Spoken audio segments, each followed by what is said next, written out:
1 साल बीत चुका था। ढोलकपुर वापस शांत था। गांव के लोग फिर से खुशी से जीने लगे थे।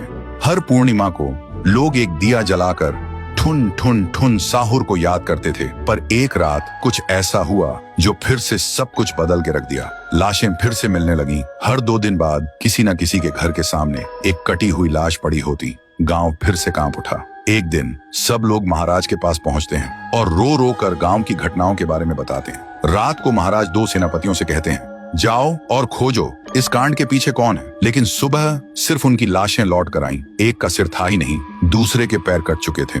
महाराज समझ गए कुछ तो लौट आया है, कुछ जो सिर्फ मौत का खेल खेल रहा है। और फिर कहते हैं, अब इस जंग का सामना मुझे ही करना होगा। उसी रात महाराज चुपके से गांव में आते हैं और एक पेड़ के पीछे खुद को छुपा लेते हैं। और ठीक रात के 2:30 बजे अचानक कहीं से धुआं छा जाता है और उस धुएं के अंदर से एक आवाज आती है,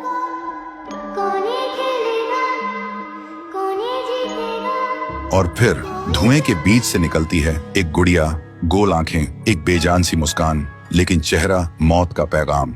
वो गुड़िया एक घर के गेट तक जाती है और बच्चों जैसा एक गाना गाने लगती है। उसके गाने की आवाज सुनकर एक आदमी बाहर आता है और अगले ही पल वो गुड़िया उसका सिर चबा जाती है। वो आदमी तड़प तड़प के वहीं जमीन पर गिर जाता है। महाराज सब कुछ देखते हैं। उनकी आंखें भर जाती हैं। उन्हें समझ आ जाता है इसके सामने जाना मतलब खुद का अंत लिखना है। अगली सुबह गांव के लोग इकट्ठा होते हैं। महाराज कहते हैं, ये पिछले भूत से भी ज्यादा डरावनी है।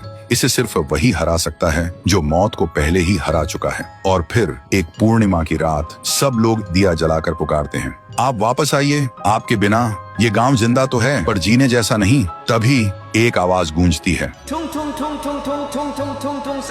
और उसी देह की आग से एक जलता हुआ पेड़ बनने लगता है और उसी पेड़ में से ठुन ठुन ठुन साहुर निकलता है। तभी फिर से वही धुआं छा जाता है और उसके साथ ही एक आवाज। सब लोग घुटनों के बल गिर जाते हैं और कांपती आवाज में बोलते हैं, हमें बचाइए, वो आ गई है। ठुन ठुन ठुन साहुर एक जोरदार जंप करता है और सीधा उस धुएं में घुस जाता है और शुरू होती है एक आखिरी जंग। ठुन ठुन ठुन साहुर और गुड़िया की। जमीन कांपने लगती है, आसमान से बिजली गिरती है और जब धुआं हटता है तो दिखाई देता है गुड़िया बिखर चुकी थी। हाथ अलग, सिर अलग, पैर अलग। और तब से गांव में फिर से एक नई सुबह हुई। महाराज मुस्कुराए, गांव वाले जीने लगे और उस दिन के बाद ठुन ठुन ठुन साहुर सिर्फ एक भूत नहीं रहा, गांव का रक्षक बन गया। लेकिन उसी रात कुछ ऐसा हुआ जो किसी को भी पता नहीं चला। गुड़िया का सिर, हाथ, पैर अपने आप जुड़ने लगे थे और फिर वो वहां से चली गई। तो दोस्तों, अगर आप देखना चाहते हैं पीहू वर्सेस गुड़िया तो इस वीडियो को 1 लाख लाइक्स तक पहुंचा दो।